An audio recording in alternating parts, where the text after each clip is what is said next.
नमस्कार विद्यार्थियों। जो आज हमारा वह टॉपिक है वह है परिवार के प्रकार, टाइप ऑफ फैमिली। परिवार के बारे में आपने काफ़ी सुना भी है और जानते भी हैं, पर विभिन्न समाजों में परिवार के अनेक रूप हमको देखने को मिलते हैं, जो कि वहाँ की भौगोलिक एवं सामाजिक, सांस्कृतिक, आर्थिक एवं राजनीतिक परिस्थितियों का परिणाम है। सदस्यों की संख्या, विवाह के स्वरूप एवं परिवार में स्त्री पुरुषों की सत्ता, निवास और वंश नाम आदि के आधार पर परिवारों को विभिन्न प्रकारों में वर्गीकृत किया गया है। तो सबसे पहले हम लेते हैं संख्या के आधार पर परिवार के प्रकार। तो संख्या के आधार पर सबसे पहले लेंगे इसमें मूल परिवार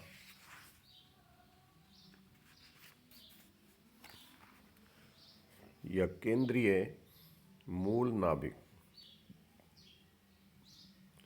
यह परिवार का सबसे छोटा रूप है, जो एक पुरुष और एक स्त्री और अनेक आश्रित बच्चों से मिलकर बना होता है।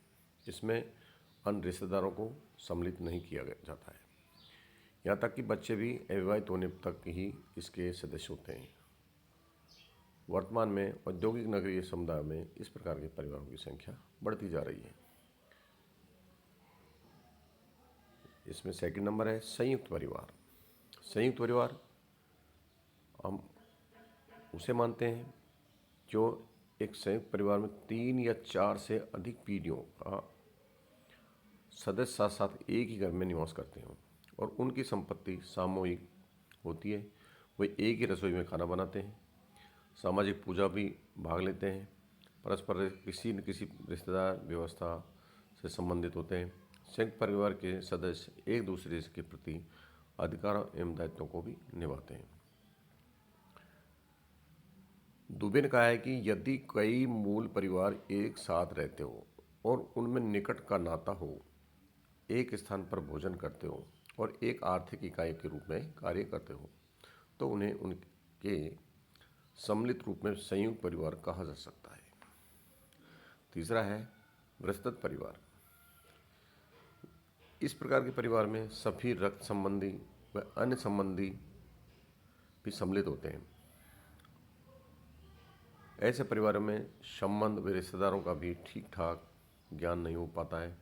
ऐसे परिवारों के सदस्यों की संख्या बहुत अधिक होती है। इन सभी परिवारों या सदस्यों का निवास स्थान और कार्य एक ही होता है और वे परिवार के मुखिया को सम्मान की दृष्टि से देखते हैं। दुबे के अनुसार ये भी बताया गया है कि विस्तारित परिवार की संज्ञा उस परिवार संकुल को दी जाती है जो वंशानुक्रम में संबंध होते हैं भी अपनी भिन्न भिन्न इकाइयों के रूप में परिवारों में बटा हुआ हो। यह तो हो गया संख्या के आधार पर। अब है हमारा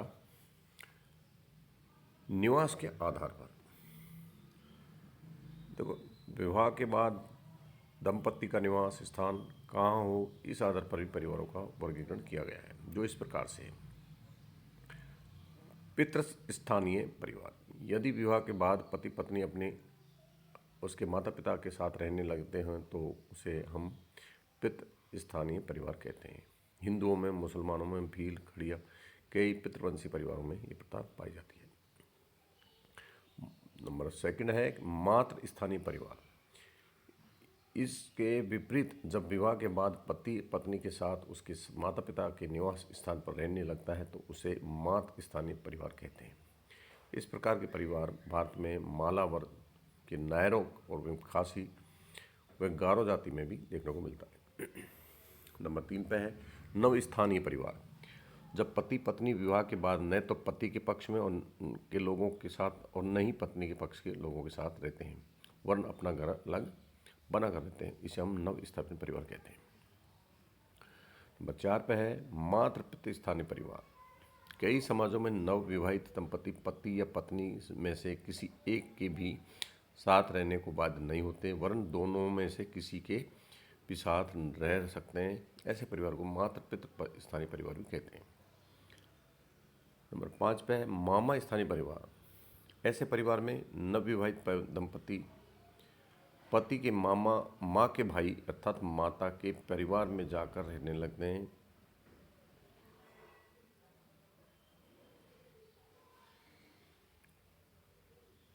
यह द्वीपवासियों में यह प्रथा प्रचलित है। विवाह के बाद में भांजा अपनी पत्नी सहित माता के यहाँ रहने को चला जाता है। नंबर 3 पे है अधिकार के आधार पर। अधिकार on the basis of in authority. परिवार में माता पिता में ऐसे जिनकी सत्ता चलती है या किसे अधिक अधिकार प्राप्त है, इस आधार पर भी परिवारों को 2 भागों में बांटा जा सकता है। नंबर 1 पितृसत्तात्मक परिवार। ऐसे परिवार में सत्ता एवं अधिकार पिता व पुरुषों के हाथ में होते हैं, वही परिवार का नियंत्रण करते हैं। नंबर 2 मातृ सत्तात्मक परिवार। ऐसे परिवार में पिता सत्तात्मक के विपरीत माता या स्त्री में ही अधिकार तथा सत्ता निहित होती है, वही पारिवारिक नियंत्रण बनाए रखने का कार्य करती है। कभी कभी कोई भी पुरुष उसकी तरफ से ये कार्य कर सकता है।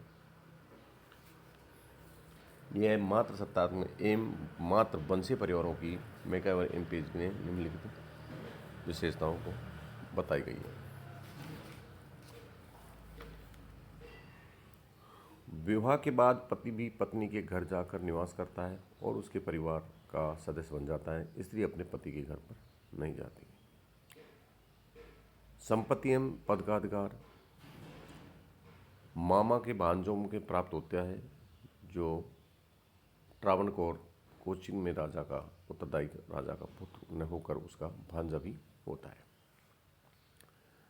नायर परिवार। ये नायर परिवार होता है जो मालाबार के नायरों में मात्र सत्तात्मक परिवार पाया जाता है। इसकी प्रवृत्ति जब संयुक्त होती है तो इसे मलयालम भाषा में थारवाड़ या तारवाड़ कहते हैं, और एकाकी परिवार को ताबझवी कहते हैं। एक नया तारवाड़ में एक स्त्री उसके लड़के व लड़कियों का निवास करते हैं। इस प्रकार का नायर संयुक्त परिवार में एक स्त्री वंश की कई पीढ़ियों को लोग साथ रहते हैं। गारो परिवार। गारो परिवार में भी जनजाति असम में निवास करती है। गारो लोग मात्र सत्तात्मक हैं। वे अपनी उत्पत्ति किसी स्त्री पूजन से मानते हैं।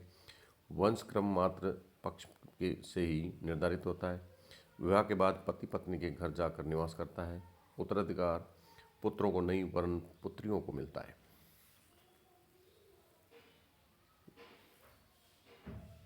पिता किसी भी कन्या को उत्तराधिकारी बना सकता है, परंतु अधिकांश सबसे छोटी पुत्री को ही उत्तराधिकारी चुना जाता है। यह नोक्रम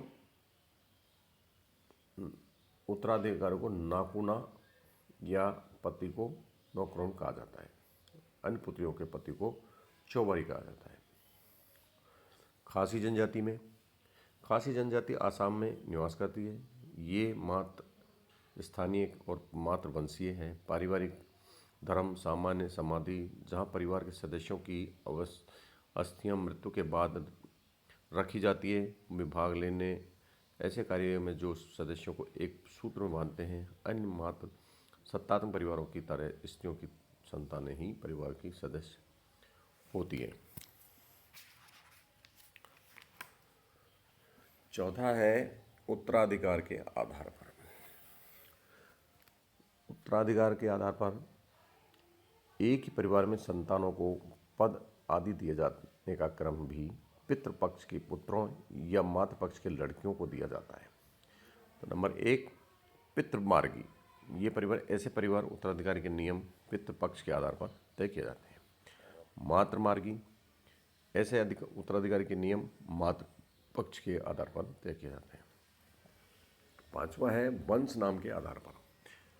देखो, परिवारों का वर्गीकरण वंश के नाम के आधार पर भी किया जाता है। वंश नाम के नियम एक व्यक्ति को जन्म से ही किसी विशिष्ट संबंधी समूह से संबंध रखते हैं। तो नंबर 21 में पितृवंशी परिवार। ऐसे परिवारों में वंश परंपरा पिता के नाम से चलती है। पुत्रों को पिता का ही वंश नाम प्राप्त होता है। इन दो परिवारों में ये पितृवंशी है। मातृवंशी परिवार। ऐसे परिवार में वंश परंपरा माता के नाम से चलती है और माँ से पुत्रियों को वंशवाद प्राप्त होता है। वो मालावर के नायरों में ये प्रथा पाई जाती है। तीसरा है इसमें उभयवाही परिवार। कुछ परिवार में वंश परिचय वंशानुगत संबंध पर निर्भर न होकर के सभी निकट के संबंधियों पर समान रूप से आधारित होता है। ऐसे समाजों में पैतृक एवं मातृक दोनों वंशवाद परंपराएं साथ साथ चलती हैं। चौथा है इसमें द्विनामी परिवार। ऐसे परिवारों में एक व्यक्ति एक ही समय में अपने दादा और नानी से संबंधित रखता है। अन्य दो संबंधी दादा नानी को छोड़ जाते हैं। ये भी उभयवाही वंश का एक रूप है। नंबर 6 पे है विवाह के आधार पर। देखो, किसी भी समाज में प्रचलित विवाह की रीति के आधार पर ही निर्मित परिवारों को हम प्रमुखता दो भागों में बांट सकते हैं। प्रथम एक विवाही परिवार, दूसरा है बहुविवाही परिवार। एक विवाही परिवार, इसके बारे में बताते हैं। एक विवाही परिवार का एक पुरुष व एक स्त्री के सम्मिलित से बनता है, जिसमें पति पत्नी एवं उसके अविवाहित बच्चे होते हैं। एक विवाही परिवार में पुरुष को एक समय में विवाह केवल एक ही स्त्री से ही करने को दिया जाता है। दूसरा है बहुविवाही परिवार।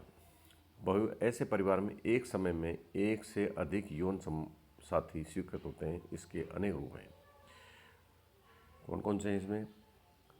बहुपतिक परिवार। जब एक पुरुष को एक समय में एक से अधिक स्त्रियों से विवाह करने का स्वीकृत होती है तो उसे हम बहुपतिक परिवार कहते हैं। जैसे मुसलमानों में एक पुरुष के 4 पत्नियां रखने की स्वीकृति है। बहुपति विवाह परिवार, एक स्त्री एक समय में एक से अधिक पुरुषों से विवाह करती है तो उसे हम बहुपति विवाह भी कहते हैं। इसके भी 2 रूप हैं। एक वह परिवार जिसमें सभी भाई मिलकर एक स्त्री से विवाह करते हैं, इसे हम भ्रात बहुपति परिवार कहते हैं। अभ्रात बहुपति परिवार, जिसमें पति एक दूसरे के भाई न होकर अन्य रिश्तेदार भी हो सकते हैं।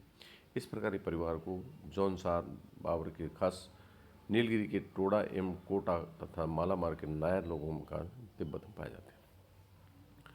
तीसरा है इसमें समूह विवाही परिवार। जब कई भाई या पुरुष मिलकर स्त्री के एक समूह से विवाह करें और सब पुरुष जब सब स्त्रियों के समान रूप में पति हो तो वह समूह विवाह परिवार कहलाता है। अब है लास्ट पॉइंट है अन्य रूप के आधार पर परिवार के कुछ अनुरूप इस प्रकार से हैं। नंबर 1 जन्म मूलक परिवार। ये परिवार जिसमें एक व्यक्ति जन्म लेता है और जहां उसका पालन पोषण होता है, जन्म मूलक परिवार कहलाता है। नंबर 2 पे है प्रजनन मूलक परिवार। ऐसे परिवार का निर्माण व्यक्ति विवाह के बाद स्वयं करता है। इसमें एक पुरुष, उसकी पत्नी, उसके अविवाहित बच्चे होते हैं। एक ही परिवार एक व्यक्ति के लिए जन्म मूलक परिवार हो सकता है, वही परिवार दूसरे के लिए प्रजनन मूलक। जैसे कै व्यक्ति ने अपने ख पिता के यहाँ जन्म लिया तो ख का परिवार कै के लिए जन्म मूलक है, जबकि वही परिवार ख के लिए प्रजनन मूलक होता है। तीसरा है समरक्त परिवार। ऐसे समरक्त परिवार एवं विवाह संबंधी परिवार। समरक्त परिवार में सभी सदस्य रक्त से संबंधित होते हैं और कोई भी विवाह संबंधी उसमें नहीं होता है। उदाहरण के लिए नायर परिवार, जो कि मात्र सत्तात्मक है, जो पति यदा कदा ही अपनी पत्नी के यहाँ आकर रहता है। चौथा है विवाह संबंधी परिवार। ऐसे परिवारों में रक्त संबंधी एवं विवाह संबंधी दोनों ही साथ साथ रहते हैं, परंतु यहाँ मुख्य जोर रक्त संबंध पर ही दिया जाता है। अंतिम बिंदु है प्रेत परिवार। इस प्रकार के परिवार का उल्लेख इनवांस प्रिचार्ड ने किया है, जो कि अफ्रीका की न्यूर जनजाति में प्रचलित है। अफ्रीकी जनजाति में यह विश्वास है कि प्रत्येक को विवाह करने का अधिकार है, जिससे उसका वंश कायम रह सके। कभी कभी ये विवाह पूर्व की किसी व्यक्ति की मृत्यु हो जाती है या किसी पुरुष के केवल लड़कियां ही होती हैं, तो यह उसके लड़के बड़े होने पर पूर्व मर जाते हैं, तो ऐसी परिस्थिति में भी उनके निकटतम बंधुओं का यह कर्तव्य होता है। धन्यवाद।